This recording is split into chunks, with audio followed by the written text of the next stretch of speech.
The Texas Throwdown, this is the second straight week. We're saving the best game for last. Only thing missing from this one, my friends Kevin Burkhardt and Greg Olson. How about that moment? They got to call the Super Bowl. Sorry, Zook. They also got to call the Texas Throwdown 1.0, and they delivered. So I don't know who's calling this one for ESPN, but big shoes to fill. I don't think Bob Scoops. See, this is what I get for trying to rush to the game. Damn you, Seattle, for playing at 9 p.m. Bob Stoops. He didn't get my name wrong. Shouldn't get his name wrong. He doesn't forget that bubble screen they dialed up on the goal line, down 7 with under 2 to play 3 years ago. Flynn Nagel couldn't hang on to that one. We'll show you the highlight here in a little bit. Houston survived.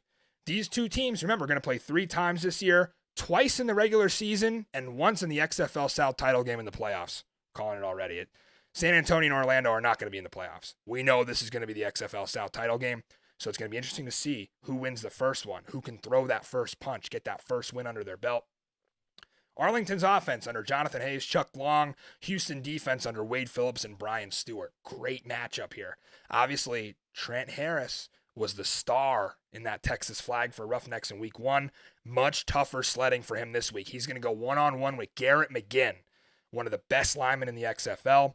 Coach Jaime, followed him on Instagram the other day. He is fired up. Got to meet him in Arlington. He's going to have his front ready for this one. Trust me, they're going through tough drills in practice on their own surface. Again, they don't have to leave Choctaw Stadium, right? They're going to go to H-Town this weekend to play, but all their training happens in one place, the XFL Hub. That's more of an advantage than you guys think it is. Vic Beasley was kind of neutralized by the Arlington front, so I don't think Trent Harris will be too much of a factor. Not 4 sacks good like he was in the last one. Outside of Sal Cannella, the skill players did frankly not show up at all for the Renegades last week. Drew Plitt held his own, but still, they're still developing at quarterback. I think that Kyle Sloter may see the field if things start to go wrong for Plitt. If he struggles against that Houston secondary. That run game for the Renegades has to get going as well. Plitt actually had the longest run of the afternoon for Arlington, and that was an 11-yard scamper. They need more explosive runs. Your quarterback can't be having your longest run, especially when you have a backfield like that. Adrian Killens could definitely be that guy if you get him in space against that Phillips 3-4. The coaches are going to correct a lot this week. And remember, they have the benefit of practicing in their own facility, both Arlington and Houston sharing Choctaw Stadium to practice. That's going to be huge because they don't have to do that travel during the week like you'll see with the Sea Dragons and Battlehawks tonight on a totally different schedule. 75 degrees, no rain forecasted in Houston on Sunday night. So what does that tell you? 40 points is too low. Much too low for these offenses. I know Arlington didn't score an offensive touchdown last week. That is going to change. Bob Stoops will not stand for it this week. Remember, 4.5 here, biggest spread of the week. That's disrespectful to Arlington, in my opinion. Houston had trouble with Cody Latimer all night for Orlando, the tight end. And wait till they see Sal Cannella. He's going to eat up this weekend. 7 receptions, 70 yards against Vegas. Jordan Smallwood, another one. Tyler Vaughns. The Arlington Renegades have weapons. They just were non-existent against Vegas. They need another week to get their footing under them.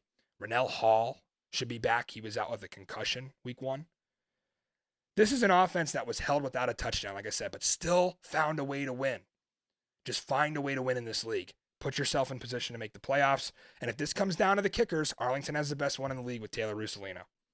Flipping to the other side of the ball. H-Town offense, A.J. Smith, Arlington defense, Jay Hayes and Tim Lewis. Here's where I'm at with the A.J. Smith air raid. This is hands down the best skill position group in the entire league. Max Borghi, playing in his old system. Remember, he played for the late Mike Leach. This is who this system is modeled after. He played in it at Washington State. Criminally underrated is Borghi. He showed you why. Deontay Burnett, John Trey Kirkland, Travell Harris, Cedric Byrd, and Nick Hawley. I mean, it's just an embarrassment of riches back there for Houston. I don't care if A.J. Smith himself gets out of the booth and goes up and suits him up and plays quarterback. I'd still give Houston a shot. Great skill position players. I think Dejon Lee, their backup running back, is even decent. But I'm not sold on Brandon Silvers. I know. Got all along John Silvers. I'm just not sold on him. He's the reason why I think this line is too big. It should be 1 or 2. It should not be 4.5. For as pretty as some of the throws were that he made on Saturday night, the picks were just as ugly. You saw him on the highlights. Not good plays in the third quarter from Brandon Silvers. And they're lucky they were up in that game and they gave themselves a cushion. If he throws 2 picks against Arlington, they will not win this game. I have to limit him to 1 pick for them to even have a chance. You saw what Devontae Bosby and Josh Hawkins and Will Hill and those guys did to Vegas. They will feast on Silvers. He has got to play well for Houston to win this game. They also have to be able to run it, the Roughnecks. And I know it's the air raid, but you have to pass it to set up the run. You still have to run the ball. Donald Payne, Colin Schooler, 2 really tough linebackers that will be stuffing the run. And Tamuse Lale, we saw him, thick 6. He's going to be looking for another one. Bruce Hector, he was our Best of the Boulevard nominee. These guys are ready to pressure Brandon Silvers. Zook, I was back and forth on this one all week, and I landed on Houston. But that total's way too low. I could see a 34-31 game. Very close. Overtime or game-winning field goal. And I do expect a huge crowd in Houston for this one. The weather kind of scared him away. I'm going Roughnecks closer than the experts predict, to quote Lee Corso. Who you got? I also got Houston. Okay. And I did the same thing. I flip-flopped back and forth. It's a tough pick here. Do you think we can agree, though, 4.5 is too much? Yeah, absolutely. It should be inside of a field goal. It was tough for me to not take that. Right. What did it open at? 3.5? I think it climbed a point. Yeah, somewhere Houston got some steam, and you know what the Sharps are doing. Houston's offense is just too strong. Right. So, but is that a scrimmage against an Orlando defense that was just hapless? Are they really as good? Are you really sold on Silvers? I'm not sold, but I still think the offense is just as good. It doesn't matter who's playing quarterback. You could have Cole McDonald has an arm. Throw. Right. There you go. I didn't even start him in fantasy, and he got me a bunch of points. Yeah, it's okay as a backup quarterback starting in fantasy. And anyway, well, Mike, who you got? Probably Houston, right? Jeez. Okay, so 2 of the 4 games, we're all on the same page. I hope to deliver another 4 for 4 for you guys that are relying on me for that PS5. It's a lot of pressure on my shoulders.